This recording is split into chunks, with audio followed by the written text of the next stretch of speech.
Hi, I'm Dr. Jonathan Numada. I'm the Academic Dean of Northwest Seminary and College, and I serve as an Assistant Professor of Biblical Studies at ACT Seminaries.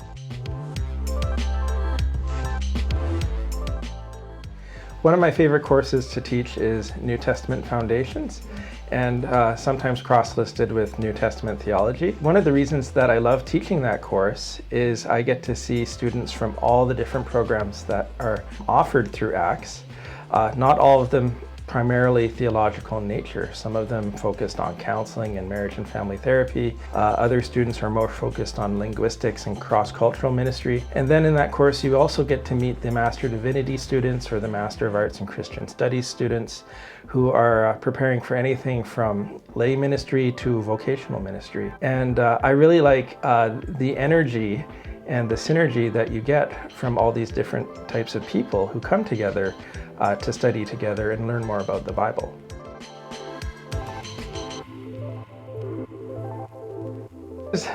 There's all kinds of different reasons that you would want to study theology at ACTS, but I think what stands out to me is that ACTS is not necessarily an ecumenical school where we ignore the differences and focus on what we have in common, but rather we take all the things that are different and we bring them together and allow each difference to contribute in its own unique way to providing a theological education that adds a depth of perspective that you might not necessarily get with a multi-denominational school or even a denominational school.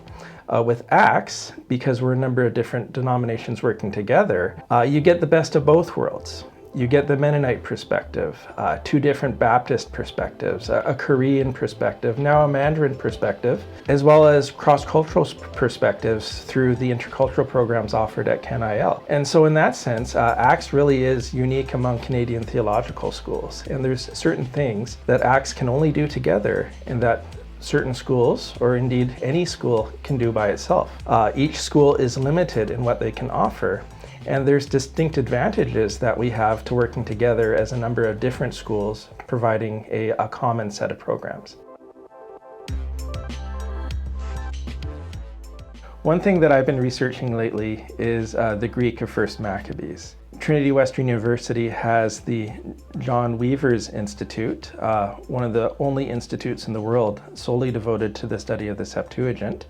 And most ACTS Biblical Studies faculty serve in this institute in some capacity. An area that I'm researching together with a colleague is the book of First Maccabees. First Maccabees is interesting for a number of different reasons. Chief among these is it's an example of translation Greek, but the Hebrew Vorlage of the text is now lost. And so on the basis of the Greek, you have to in turn try to make judgments of what the Hebrew would have looked like. And this leads you into all kinds of fascinating rabbit trails, if you would, in terms of the translation choices that the author made. And this gives a unique insight into some of the values and concerns that people at the time of First Maccabees had. Another reason that First Maccabees is particularly interesting is because it tells the tale of a liberation of the Jewish people from Greek empires. And these Greek empires were not necessarily always as respectful of Jewish beliefs, monotheistic beliefs, the law of Moses, the temple, and so on, as one would have desired. And this tale liberation that we see in First Maccabees, in many ways, it actually sets sort of a template for messianic expectations that you see in the New Testament. And it's absolutely fascinating to see how in some places Jesus follows this template of messianic expectations we find in the gospel. And then in other places, he subverts them or he bucks them completely and does something new, something different. And in his life, death, and resurrection, we see Jesus doing things that people at the time probably never would have expected.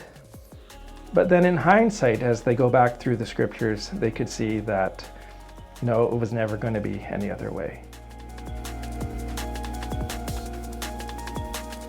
I'd have to say I'm a bit of an astronomy buff. I have no math skills, no background in physics, no astrophysics obviously, but I find astronomy absolutely fascinating. I'm incredibly excited by the James Webb Space Telescope and all the things that it's going to see, and the way it informs my theology and my theological teaching is it adds that extra bit of perspective. Creation is this big, and we can't even see the other side of creation. Then, well, how big is God? And just imagine within that context, God is so big, he can master creation, he knows everything that's going on at the same time when it happens, and yet he has it in his heart and in his mind to care about each one of us on our little speck of dust in the universe. And that to me, that just adds a whole different perspective to the death and resurrection of Jesus.